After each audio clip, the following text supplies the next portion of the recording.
Hi everyone, welcome to the Mom Series of Misunderstanding of Multiplicity. My name's Maria, and happy Valentine's Day. Happy Sunday fun day. You're having a good day. I am in my bedroom and in between my two windows here, and I'm hoping the light will cooperate with me. If not, I have a little canteen of light I'm going to turn on over here.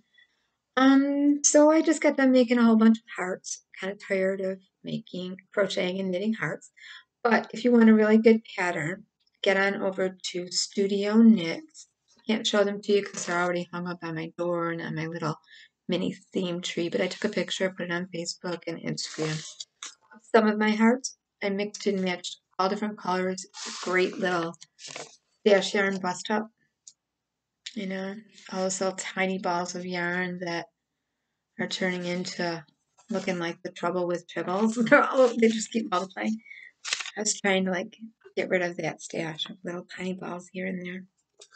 And so I made a bunch of hearts. And one pattern I got is at crochetmilan.com, MILLEN.com. And it was just under heart decorations when I looked up vintage hearts. And it's a simple 4-round crochet pattern that anyone can do. There's one little caveat with this pattern.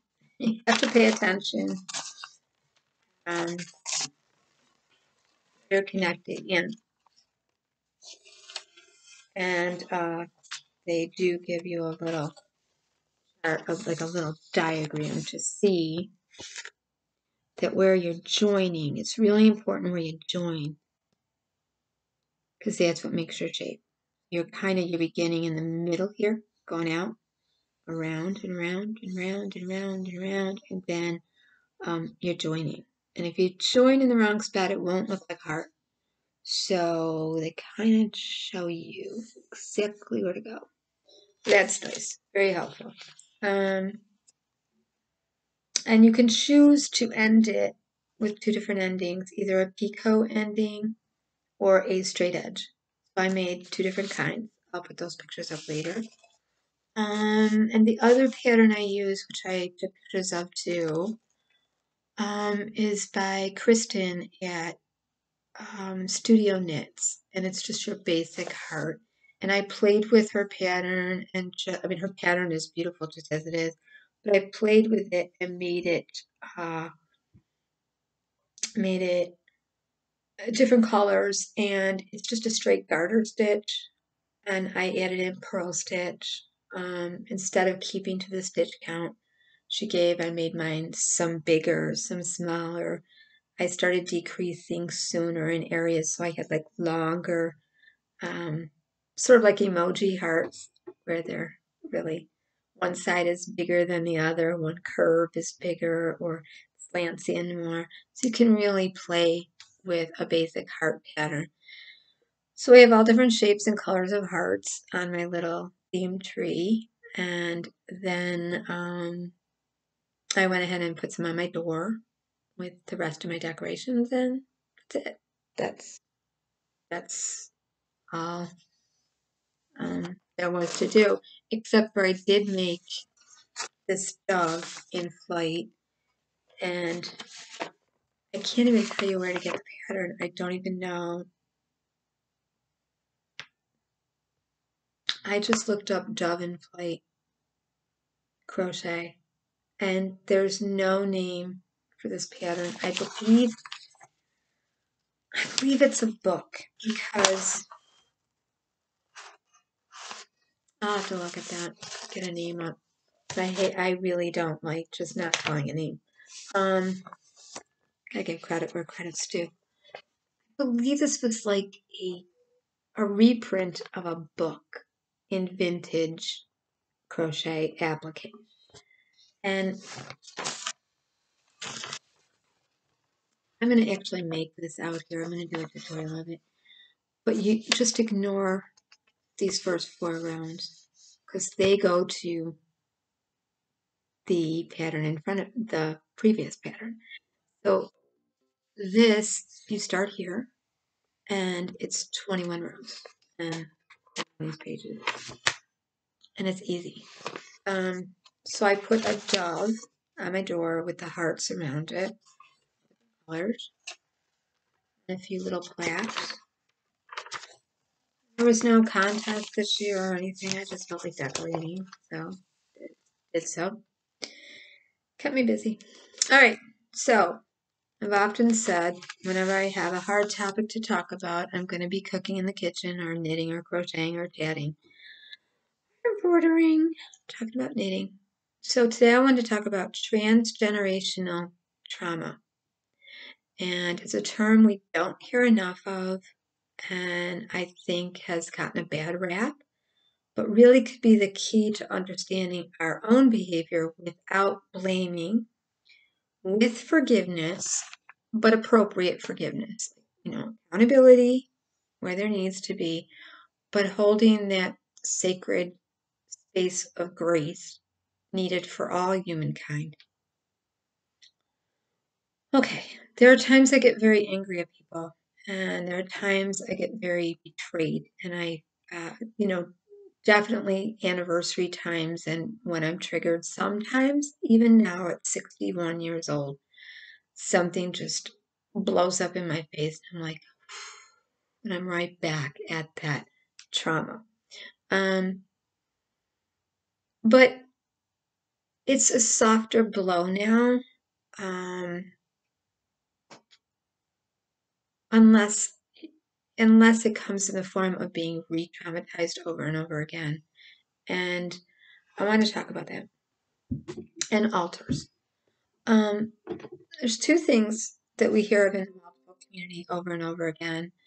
One is about the altars, and two is how they were created.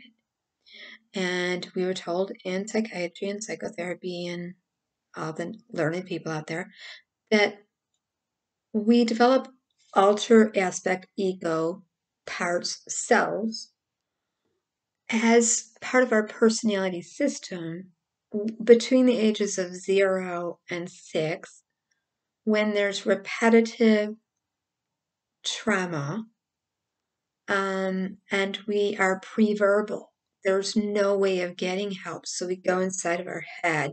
And we're really, really close to the spiritual still then, because we're preverbal. So we're still really close to, we're just sponges. We're taking it all in, right? But we find a way to go inside of our head. And because we're 2, 3, 4, 5 pre-verbal, cannot communicate our needs other than to cry, and we know it's not safe to cry, or we've been told don't cry, or don't make a noise. Those really early traumas when you cannot vocalize at all, or move, or run, those we go inside of our head, and being made in the image of God, I believe, God being the great creator, we create exactly what we need. Now, why do the numbers grow when we get in therapy? Sometimes we start out with 5, 6, to median average, experts say 5 to 9 is like the average, right? But we all know there's groups out here that we met in multiple communities. There are people that were diagnosed with multiple personality years ago who always have had the same 5 or 6 or 7 alter persona aspect cells. I'm using all these terms because everybody uses a different term. But then there's people that the number has grown over the years to armies, worlds, countries, hundreds, thousands. What happened there? Okay, I've talked about this before. When the numbers start growing in therapy, it's been said that 1, the therapist is applying meaning to every little thing you do and I do that's different, and really in search of, because you haven't dug deep enough and done the trauma work from those ages. Maybe the therapist has been busy putting out fires. Maybe all kinds of crises are coming up in your life now, like a pandemic, or somebody in your family gets sick, or suddenly have stuff going on with your kids, or maybe in my situation, you're re-traumatized because your kids are suddenly away. So you're in grief. So you can't even go back there and look at what happened because you're in grieving now. Every day you're grieving. So I've talked about the snares and the sabotage things that, things people can decide once they get into therapy. I'm going to also get into a relationship, and then they're all a mess in a relationship. So we do things to avoid looking at that mess when we were really young that hurt us so bad that we actually created other people within our personality system. Subconsciously, we didn't sit there and say, I think I'll create a person, but we have to acknowledge that we did do it. That it is us. It is an aspect of us. And Carl Jungian would have called that the archetype shadow selves, which is why he would have said there are many aspects, personas, alter egos, compartmentalized in our personality that we are not aware of, and that is what's called the shadow work. Okay, so we have to get to know our shadow type selves and do that shadow work. And it's not easy, but it's rewarding to do it, and you'll be healthier for doing so. But unfortunately, the trauma model in multiple personality dissociative identity disorder for a lot of years went down the path of what we call the civilian trauma model of each alter came from a trauma. And for each new alter aspect met in therapy or whatever, there's a trauma attached to that alter. And you can see how this can go on and on and on and on and on. And then those alters, who were very often not allowed to recognize with our family and our friends, or talk to anybody about, or we're journaling with, we're getting to know, they're in therapy with us, they're meeting our therapist, but can they really exist? Until we get to running co-running and co-dwelling,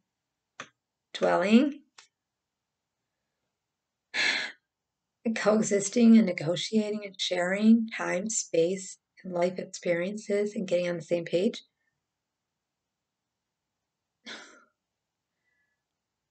We're not going anywhere.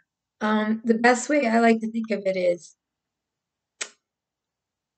a video of Alanis Morissette in a car driving the song Ironic. If you've ever seen that video, she's driving with 3 other selves dressed her in different colored sweaters, different colored hats. One is drawing on the window and just looking. Another one's taking a nap. Another one's jumping all over the car. And they're all singing the song Ironic. When she gets out of the car, she's alone. So that's understanding you have all these different aspects of yourself rolling around in your head. One's a little younger, one's a little adventurous, jumping out the window, waving. Another one's just sitting daydreaming. That is what it's like when you become integrated and co-running. Everyone is with you, sharing time, space, and but only one person can drive. So there's that little bit of gap between what the others are doing. So that's where that little, what they say is amnesia, but it's really just a gap. It comes back to you. I like to think of it that way. But if we're told, if our friends and family and secondary survivors are told, alters are protectors, or they're this way or that way, or when they're switching, they're really out of it, you got to bring them back to reality or whatever, and they're never acknowledged, and they're always shooed away, they will create their own family. So how do systems keep getting bigger? They create what they need. They didn't come from the original trauma.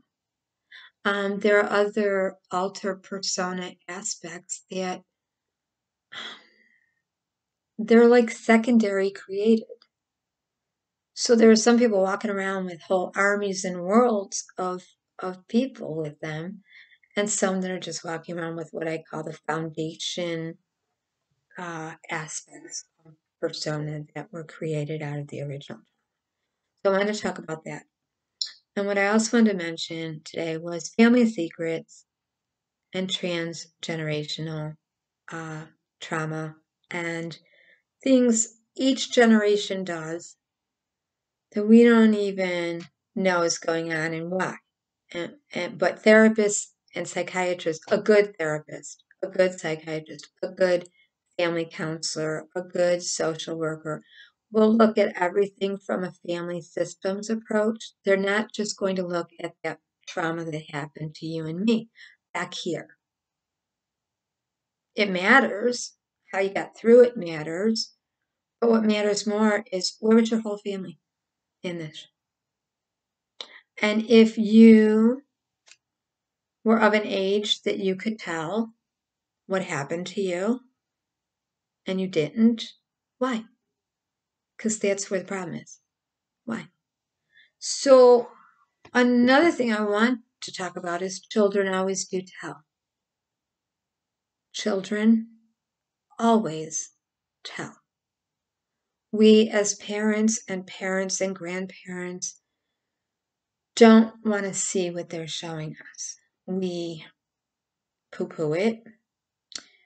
We second guess ourselves. We say, "Oh no, that couldn't have happened." We think we're wrong. But there's one thing I've learned through this entire process of trauma in my childhood, between the ages of 0 to 6, that was really just horrible, is that it set me up to be vulnerable for trauma in the future. See, when you're a child and you're exposed to domestic violence and threats and fear and abuse and neglect, and you know way too much, and your home is vulnerable, and you are a hardship case, and you and everybody knows your family not okay. Things are not okay at home. Predators and perpetrators know that too, and we wear our vulnerability on our sleeve by just saying, I'm a survivor. I'm a thriver. I'm a warrior. I remember when I was younger, people used to say stuff to me like, "Oh, Maria, you're such a trooper. Or you're a good egg. You're really brave."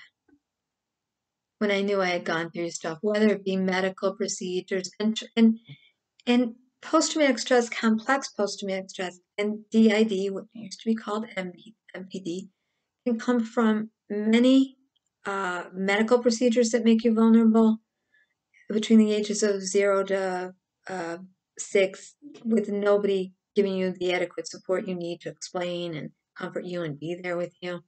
And years ago, our parents didn't get to stay in a hospital with us if we were there. The other thing is just being privy to the adult conversation as little children when we're in those traumatic changes in our life. Like for me, it was going from house to house when my mother would end up in the hospital. My dad and my mom would split up. My brother and I were going between houses. For me, it was between the ages of 5 and 6 and 7, and then finally getting into our own little home with my mom back and reunited, and off to what I thought was a beautiful new school, and my cousins and my aunt and uncle being around the corner. Brand new life. But all the trauma from when I was 0 to 5, my family composition, the way my home looked, all of it. And I don't mean the housekeeping, I mean the composition. I mean the ambulances in the driveway, the police cars, the uncles coming to pick us up in the middle of the night. I mean, what the neighbors couldn't help but possibly hear all the time, including the convent next door, the rectory, the church, the school, what they then knew of our life made me vulnerable for predators or a perpetrator, general pervert, to take advantage of me. So a lot of times we hear with trauma survivors, over and over again, they're victimized. And we almost don't believe them. We're like, I don't. I know I sometimes I'm like, really? You were abused by your who when you were a kid, and then you were abused. And this is the storytelling share part that, sitting around in a circle, supporting each other, validating whatever, support groups, it can be like, and then your next husband abused you? And then your boyfriend abused you? Wow. And then you were raped again? And again? And again? And again? At some point, you're like, what is wrong with this person that keeps getting abused and raped and this and that? And there's this tendency for people to want to think there's something wrong with that person, mine who's abusing them, right? Yeah, there is something wrong. There's our inability to know who to trust. And so we go to what's familiar. And it's the very beginning of our childhood that sets us up to be victims again and again and again until we finally shut ourselves up and say, I'm not going to get close to anybody now. Now we're living a life of complete isolation. We're not going to get close to anybody. We're not going to trust anybody. So, I mean, there's different ways this can go. But that early childhood trauma definitely can set us up into a roller coaster of going for that man that's going to abuse us, or that stranger that wants to hear everything about us, and then kind of like, oh, come on, tell me, oh, I noticed you're alone, or too close. So what trauma survivor thrivers, warriors do, courageous people, is they wear their vulnerability on their sleeve, screaming to every perpetrator, come and get me and abuse me and beat me some more and rape me and hurt me. Okay. And as a child, I know in my situation, and I talked about this with my therapist all the time, he had to explain it to me for years because I was like, I blamed myself. I was like, well, all this couldn't keep happening to me. I must have done something wrong. I must be unclean. Oh, let me get a sign. Unclean, don't come near me. I must just be stupid, retarded, what, and I really remember just banging my head in my therapist's office, like, I must be stupid, I must be retarded, and he would taking my hands away from my head and saying, no. A perpetrator, a predator, can see their prey. And usually, we're very kind, loving, trusting. We want to believe the best in people. And they play with that. And they hurt us again. And they use the same tactics that were used when we were little. We give that away to them. We do. We trust them. So I wanted to talk about that because the numbers do grow, but there's a theory out there that therapists plant that and make the numbers grow.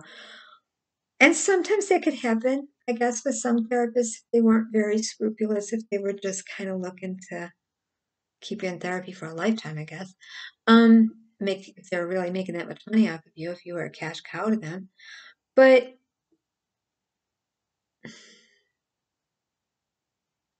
usually it's just that we learn to create. And when we get triggered, even as adults, late in life, re-traumatized, re-victimized, we default to creating what we need. And then all of a sudden there's somebody new in our head hanging around with us, or in our personality system. They are not as firmly rooted as those original ones that came from the trauma. So I wanted to talk about that because a lot of people have been like, well, why do the numbers grow? Why do some people start off with like 7 basic alter personas in therapy and then the numbers start growing? Because if we don't get a grip on how to handle it and what happened to us, and all of it, we will subconsciously keep creating what we think we need in every situation. So I want to talk about that. But then more than anything, I wanted to mention transgenerational trauma, because it's something that I did not speak of too long in most of my videos over the years.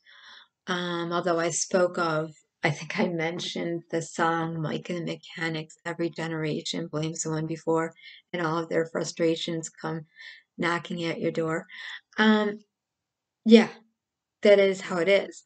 But I've seen this theory of transgenerational trauma, which is just a big word for saying the trauma of our parents. We end up behaving as though it could happen to us, or it did happen to us, and it didn't happen to us.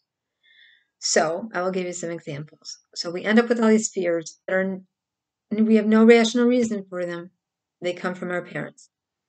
And it's not their fault. They've gotten them from their parents or their grandparents or somebody or something, right? Okay. So say you have, in my family, I have a grandmother who I believe her brother died.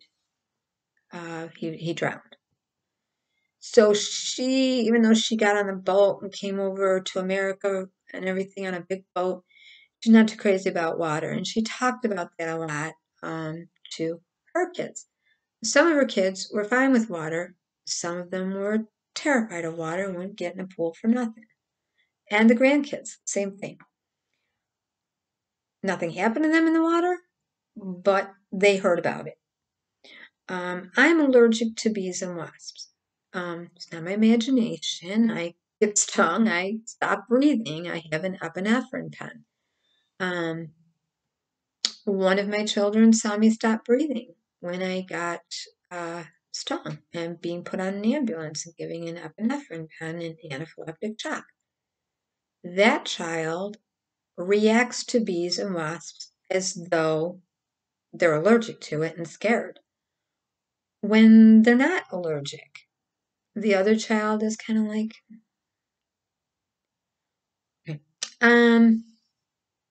that goes on and on and on. It goes so deep.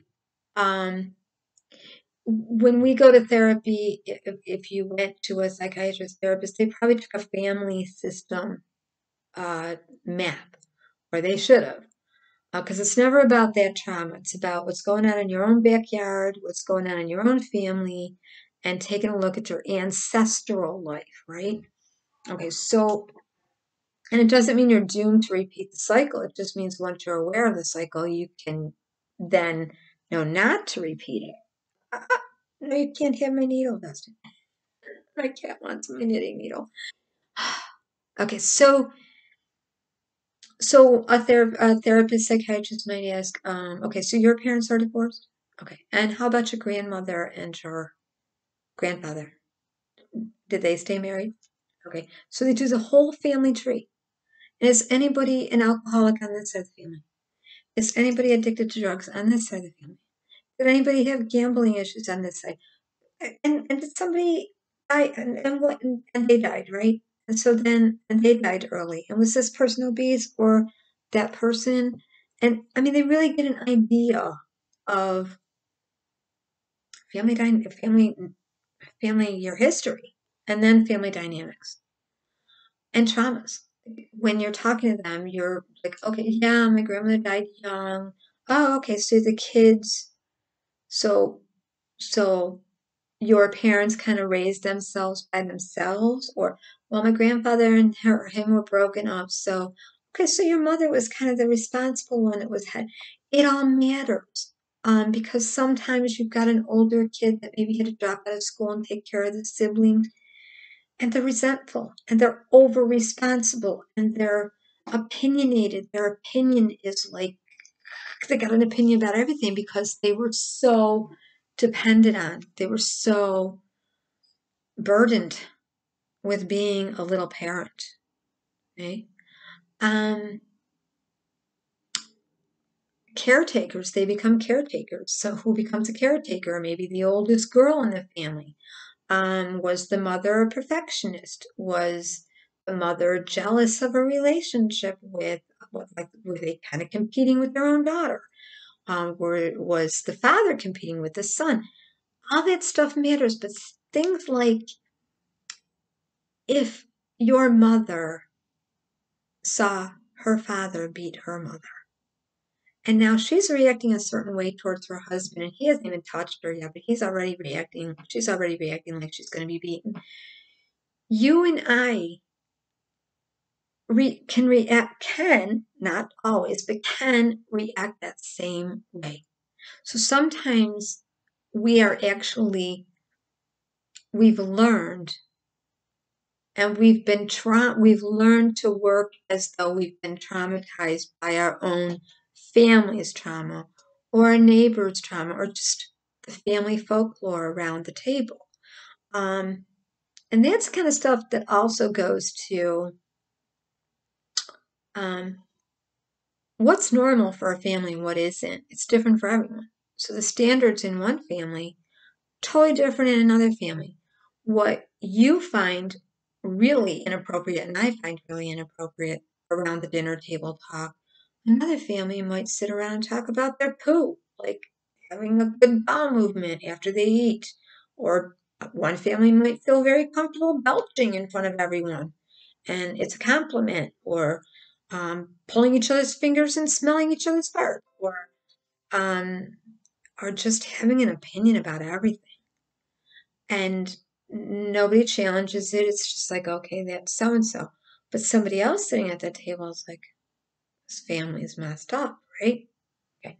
So we don't know until we get around other families what's normal, and then they don't know what's normal till they get around us. And then we still don't know what's normal, because each family with culture, with their own family dynamics, what they allow, and their standard of okayness, is like everybody has their own standard of cleanliness versus lived in.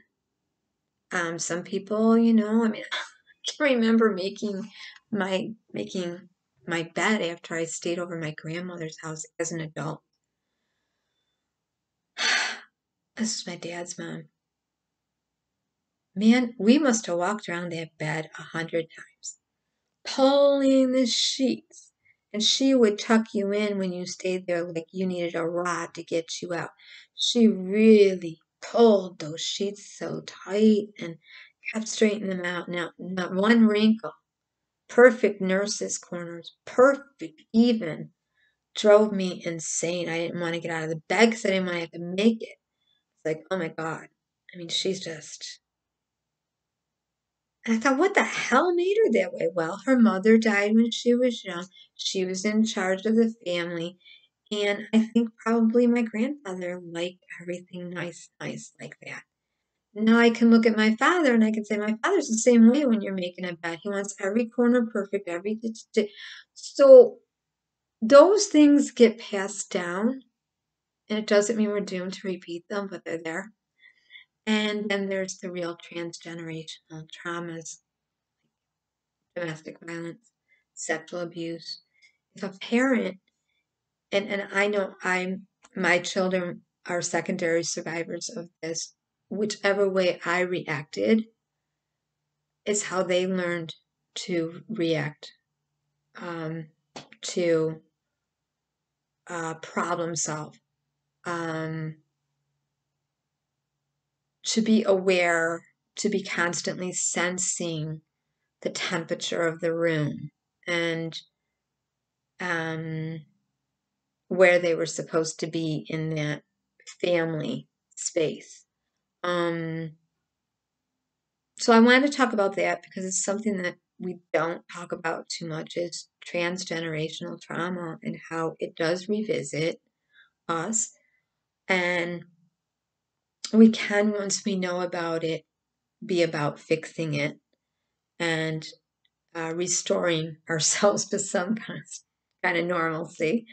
And then also how churches have used that in a very superstitious, dogmatic way, and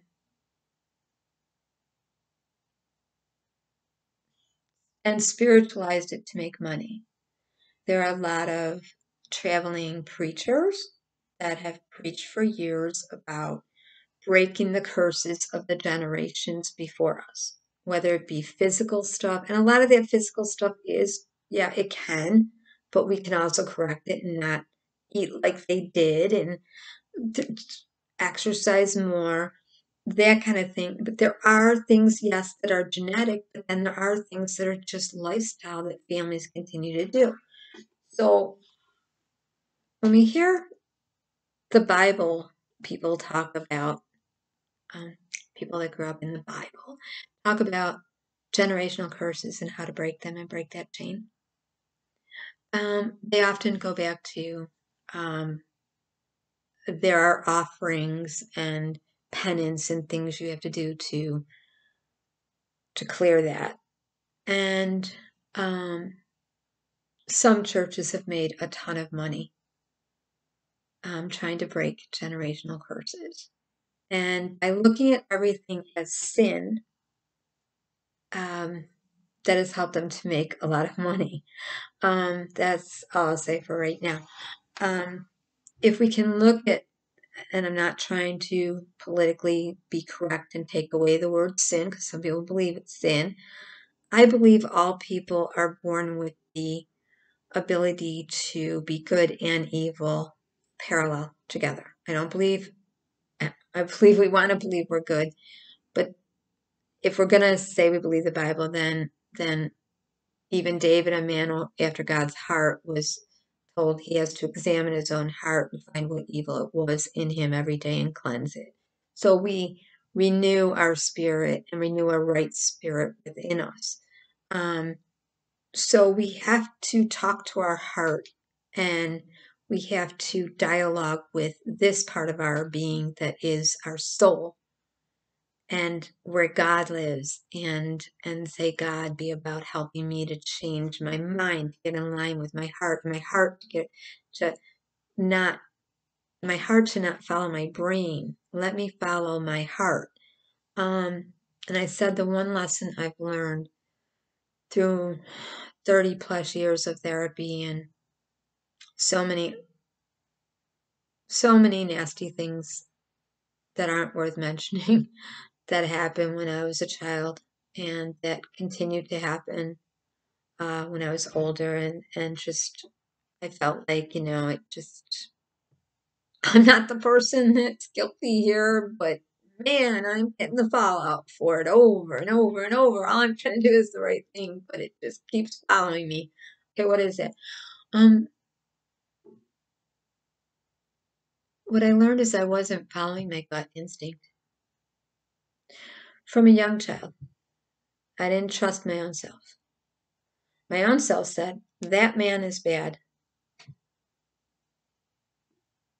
My own self said, I ran and told, and I'm going to keep running and telling until somebody listens to me. My gut said, this is not right. Listen to your gut. Your gut is the closest thing to God, and it's the closest thing to truth. Your instinct, Your gut instinct comes from God. That is your divine spirit. We have a lot of talents. Everyone has talents. You could be musical, you could be a writer, you can be good at doing hair, you could be good at doing makeup, maybe you just know how to run through a house and restylize it and organize. Everybody has their special gifts and talents, but what we all have is God intuition in us. Now, that's not to put blame on children that end up being abused because we didn't follow our gut. But even a child knows. Children are really good. Children are really good judges of good and evil people. We really are when we're children. So we're pure and we're innocent, and we know what good is. And we know what icky is. We really do know what icky and slimy and nasty is. And we know what a liar is. And we don't have a filter on us yet to say that person's lying. You know, we don't have all these hang-ups when we're a kid. We're just open and we're freer.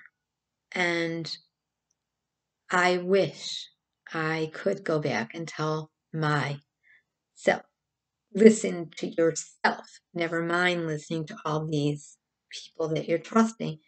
Just listen to yourself. That's God talking to you. I went to bed, and I still go to bed every night with God. And in the end of my life, it's God that will be with me. Not a man of God, not a woman of God, not a minister, not a counselor, not a therapist, not a motivational speaker, not a good friend, not even a child. I mean, when I go and when you go, it will be God with you. So the only thing I care about is what God thinks of me. And when you get to that point, you're free. You're free to finally tell all your secrets. You're free to call BS on people when they're just kind of using a situation as an opportunistic situation. And we all know those people out here that are running with the Me Too movement, with their Patreon pages, they're join and subscribe, they're downloading podcasts. And believe me, they've got their 15 minutes. If we truly want to help people to not fall victim over and over and over again, we got to break the patterns. And we have to be genuine. And yes, we have to be vulnerable. But vulnerable isn't a catchword to be like, oh, come watch me, I'm going to be vulnerable now. Or stay tuned, I'm going to be vulnerable. No. Vulnerable is, I know I look ugly right now. I know I sound ugly. I know I might say ugly things that you don't like. And that's what makes me real. And I could cover it up and put a smile on and be all nice, and I could have a chipper voice and sound all okay. Or I could just be raw and real and ugly. And I think you'd benefit from that better than me being fake. Pay attention to the transgenerational traumas that happened in your parents' life, your grandparents' life. Think about the whole immigration process. It matters how people came to this country from wherever your parents came from and your grandparents, and were scared and wanted to be perfect, wanted their kids to be perfect, did not want to get sent back to the old country. Think about how they had to be at work. Think about how they were still small children in their parents' eyes. And it's very easy to then see the human condition for what it is, which is a stinky thing. And fragile. But it's easier to see every human being, like, I wanted to say this. There are people that know exactly what they're doing, and they're evil, and they plan it. And there are people that don't know what they're doing. Let's take, for instance, a child with another child. Maybe that child is older, but maybe that child is developmentally delayed.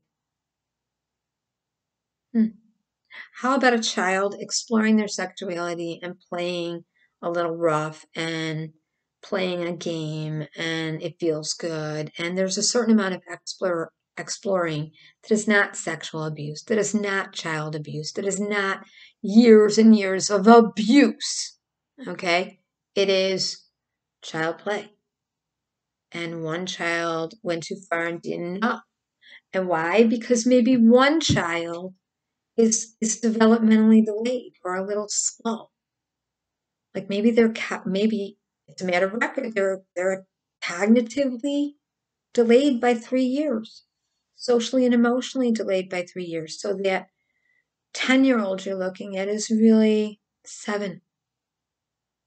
Now, are you going to hold them to the same standard as a abuser? As somebody that planned and plotted to abuse? No. So when I look at trauma and how things happen, there are things that happen that are very unfair. There are things that happen in a family dynamic that a parent never meant to do to a child, a sister never meant to do to a brother never meant to do to a sister, a grandparent never meant to do to a grandchild. And that falls with a cousin never meant to do with another cousin. And that falls within that sacred space of, okay, we understand because. You're not making an excuse. You're not saying it didn't hurt. You're not giving permission. You're acknowledging that wasn't maliciously done to you or me. Now, I was abused a lot when I was a kid, between 0 and 5. Neglected, emotionally, physically, terrorized day and night. I'm not even going to get into some of the stuff that happened between 0 and 5. It's just my parents weren't meant to be parenting at that time. But by the time I was 6, I was finally in a place where maybe mom's going to be okay, maybe dad's finally going to go off, get married, start a new life, and I don't know, everything's going to be different, right? And then the abuse continued because of all the abuse that came before that. I was bait. To anybody. I was prey. So don't leave yourself vulnerable by running around saying, I'm a survivor, I'm a thriver, I'm a warrior. Be wary of people that are constantly saying, oh my God, you're such a trooper, you're such a brave little girl, man, you've been through so much, you're so courageous, blah, blah, blah. They will test you. Those same people will come back and challenge and see, how tough are you? That's what happened to me. A person that continued to abuse me until I was almost 10 years old knew everything I had been through before that. Because my mother was spilling her guts to him. And we were a hardship case. That's all I'll say. And so it was obvious. And that made me open prey. So I would say be careful who we spill our contents of our life to. And children do tell. Children do tell at very young ages. Once they can verbalize, they tell. They tell somebody. And very often we just don't want to hear what they're saying. We want to make it go away. So listen to what your children are telling you. Okay? All right, so I'm going to come back and do a video where I am going to be making this beautiful Afghan called An Italian Story, Filose Throw. Filose, which is a town between Vienna and Florence, Italy. And it's Filose. Veloce Knitting by Red Heart. It's a very simple double moss stitch across the bottom border, and then on the side border too for 10 stitches in. It's, I believe, 47 by 40. It's a thread. The yarn they're using is an Italian Story Ora, which is a chunky yarn. It's kind of on the pricey side, but it's a beautiful yarn to work with. I am going to be Navajo knitting a Super Saver Red Heart yarn, which I have looped together into 3 strands to get my chunky 6. I'm using a US 15, 10, and I believe the pattern calls for a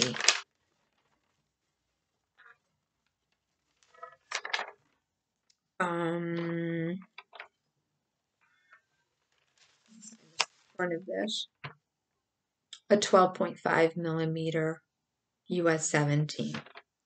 And yeah, they're using 12 balls of Carmello Red Heart Ora.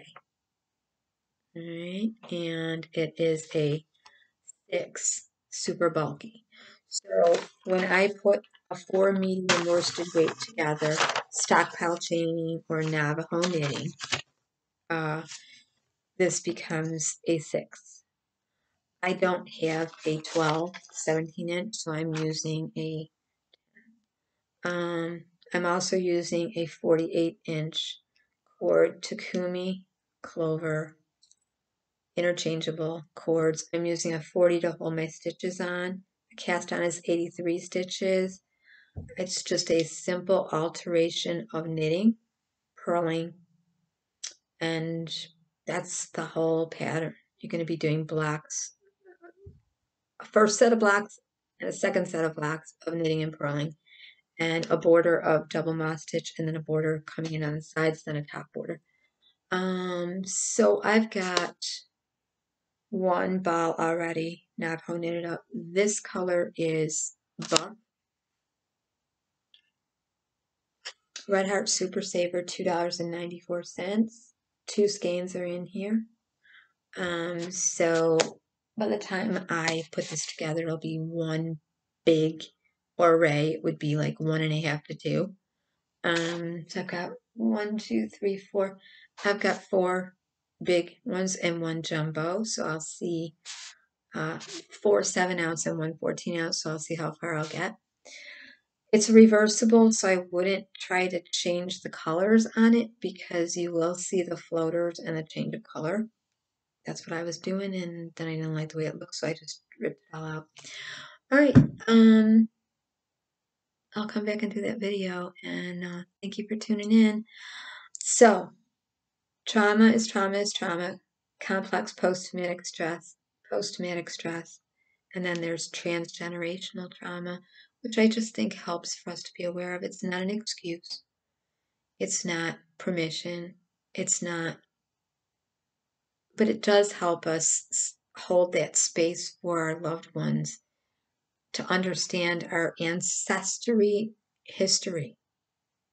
It's important to know our roots. If you're going to therapy and they're just looking at what happened to you, they're not looking at the whole family root tree. A lot of what you and I behave as such may not have to do with that trauma. It may have to do with a whole bunch of other stuff, like your mother has an eating disorder, or your father is a workaholic, or your brother never felt loved, or like he was good enough than another brother. And everybody is running off that stuff. Everybody. Which is why when I became a social worker, I was mostly interested in family group dynamics, because I saw how much it changed up when family was around, and who sat at the table and who showed up late, and how the conversation changed when people walked in the room, and the faces people put on in front of one person and then with a different person, and it all matters. And okay, that's it. That's my video. And altars can there can be a foundation of a certain small set of altars that then create what they need. And then we can subconsciously default to creating more. The important thing is to get on the same page with everyone and co-run, co-dwell, coexist, and function well. Okay, so not every altar comes from trauma. And later in another video, I'll tell you how 2 of my altars came to be. One that had nothing to do with trauma, and the other one that definitely did, to give you an idea how much it's different for everyone. All right, take care, everyone, and thank you for joining in and hanging in if you did. And I'll come back to do a little knitting with you and show you the first few rows, and then you can go off and download the pattern and have fun with it. Bye-bye. Take care.